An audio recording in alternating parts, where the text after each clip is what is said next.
Bonjour, je m'appelle Yann, je suis product owner chez Time depuis maintenant 4 ans. Je travaille sur la tribu Time Business, qui est la tribu qui s'occupe du compte professionnel, toute la gestion de la carte, des virements, etc.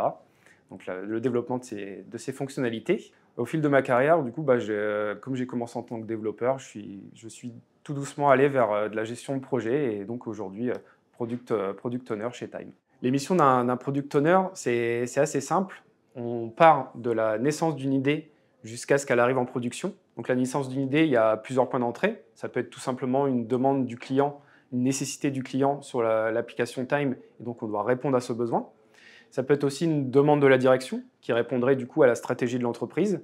Donc pareil, une idée va naître à partir de là et on devra répondre à cette idée. Et enfin, ça peut être tout simplement une idée qui vient de nous, pour justement ne pas être has-been, avoir une app qui reste à jour et avec des fonctionnalités auxquelles nous-mêmes nous aurions pensé pour les mettre en application. Ce qui fait que j'aime le métier de product owner, c'est parce qu'en gros, on a plein de problématiques sur lesquelles réfléchir, mais surtout, on a plein d'équipes avec qui parler.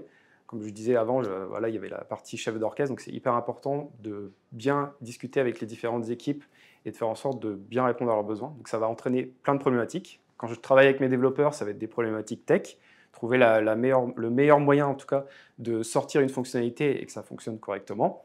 Il y aura ensuite les discussions avec les designers pour faire en sorte que la feature, la fonctionnalité fonctionne le mieux possible mais qu'on ait la meilleure expérience client de bout en bout.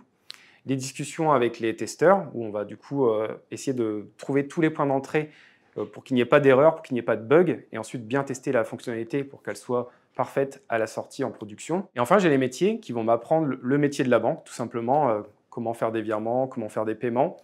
Et à partir de ces explications, je vais faire en sorte que leurs besoins soient le mieux transmis à l'équipe pour qu'on ait la meilleure fonctionnalité possible à la fin et surtout une fonctionnalité qui fonctionne correctement. Ce qui m'a tout de suite plu chez Time, c'est que ça faisait 10 ans que je faisais du e-commerce et du coup, le domaine de Time était totalement différent, donc c'est aussi ça qui m'a plu énormément. Les premiers entretiens étaient hyper intéressants parce que j'ai senti un excellent feeling, un petit côté famille qui me plaisait beaucoup et en plus j'étais en train de monter ma boîte à ce moment-là, donc ça répondait parfaitement aux problématiques sur lesquelles j'étais. Je suis resté chez Time parce qu'on est une petite famille, j'aime beaucoup l'équipe avec laquelle je travaille.